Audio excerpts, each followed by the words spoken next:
Guys, what would you play in this position? White to play and win. This is an extreme example of why development is so important in chess. My opponent, a 1700 rated player, was not playing up to his rating in this game. He totally neglected development.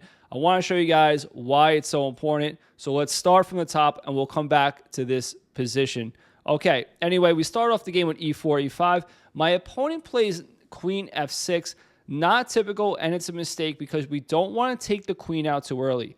Why not? Because the queen is actually a target if you take it out too early. It's a vulnerability, and it's meant to come in later on in the game. So here I just play knight c3, and c6 stops the knight coming into d5 to attack the queen. However, if your queen wasn't out too early, you wouldn't have to play a move like c6. c6 is also a waste of a move because it's a pawn move, an unnecessary one, in the opening. We want to limit the pawn moves and make more developmental moves, which basically means move your pieces in chess. You'll notice I develop my pieces. So I developed 3 pieces already. My opponent makes another unnecessary pawn move. So we have this move, which is bad, this move, and this move. That's 3 moves that neglected development. So we want to see development in chess in the opening like a race. Whoever can develop their pieces faster and more efficiently is going to have a serious advantage. So here I castle, another developmental move. My opponent plays h6, and you'll see that this is all highlighted because 6 of his pieces are still in the starting position, which is really bad. Already at this point, he's already getting himself into a tough position. Here I play d4. This is what is called a necessary pawn move. I'm striking in the center. His king is also in the center. So when your opponent's king is in the center, you want to open up the game and open up lines to checkmate him. So finally, he makes a developmental move. I take, he takes, I play another. I develop my bishop, and now he plays g5. Absolutely ridiculous. Another pawn move. This is 1, 2, 3, 4 pawn moves, 5 pawn moves in the opening. And now he's starting to launch an attack, obviously. Super aggressive. But again, we should not be afraid of attacks like this because he has no development, so he has nothing to back up his attack. It's like building a house with no foundation. It cannot be done. So I just develop my queen calmly. That's it. I'm just developing all my pieces.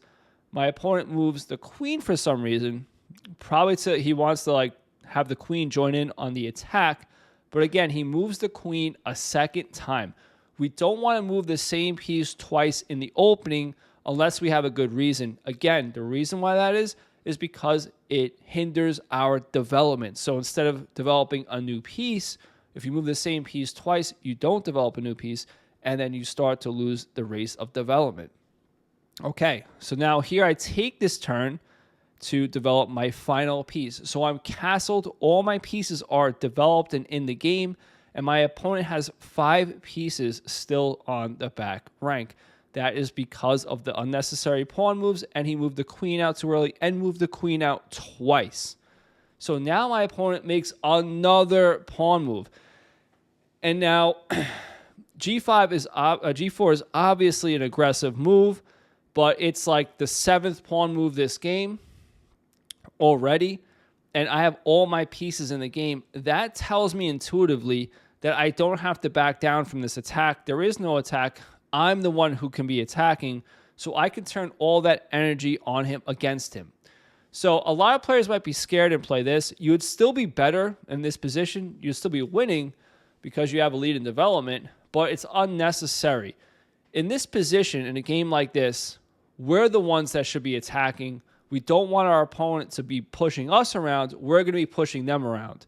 So here, after this, hopefully you tried to figure this out at least, or try to give it a shot. In this position, I played knight takes e5.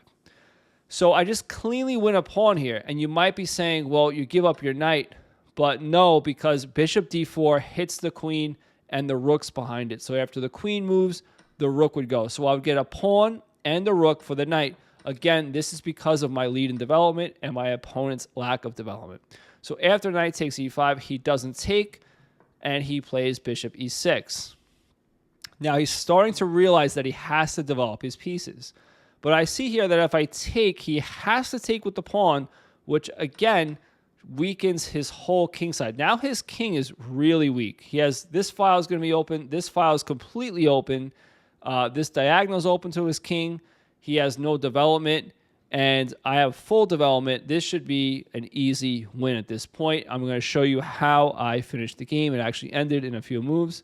I played bishop d4, setting up a discovery on the queen. My opponent blocks that discovered attack with bishop f6, and here I just play f4. My opponent, if he takes, my point behind f4 was I just take. He can't take. My bishop is supported by the pawn, and I have that same tactic. I hit the queen, and now the rook. However, my opponent, after f4, my opponent played en passant. And you can take with the rook, the queen, and the knight. A lot of players might take with the knight here because they'll see that their knight's attacked twice, so this saves the knight. It also defends the bishop, so if our opponent takes, we could take back with the knight. He can't take the knight because of the rook, so they might play it like that. But since we have such a lead in development, I'm playing super aggressive here. I actually just took with the queen and said, go ahead and take my knight. I am not playing any passive moves at this point. Now, the point is, after he takes, which is what he did, I have queen h5, which is the best move, and now I'm hitting the bishop twice. I don't even have to do that, though. I actually could, after he takes, I can just take and have this this tactic again, and my opponent can't even take because it's checkmate on the spot. So again, this is an extreme example of why you should develop your pieces in chess. Okay, so after he took the knight, let's get back to the game. I played queen h5. He moved. I took with the bishop. Now, again, it would be a mistake to take with the queen because you're killing your own attack. We're still much better here, but why kill your own attack when your opponent's on the ropes? You want to keep the queens on the board. The queens, add a lot of volatility to the game. So this keeps the attack going, the initiative going. Hitting the queen, he has to move out of the way. And now I actually have mate in 3 here. I can just play queen h5, queen h4 check, and he's in trouble. He has to block. I check and checkmate. But here I just took the rook because I was like, it's a free rook. He can't take because it's checkmate on the spot. So I was like, why don't I just take a free rook? And then my opponent played knight d7. I played e5 here, and now my opponent took the bishop. He figured knight d7 somehow saved him because after I checked him on f7 now, he comes back here. He's not in checkmate because the knight blocks, but it's still checkmate because I have the queen there. And that's how the game ended. So hopefully you guys found that video instructive. This is an extreme example, like I said, of why it's so important to develop your pieces in chess. So make sure you subscribe if you like this for future content. And also make sure you check out this video. Also helpful. Get out of here. Go play some chess.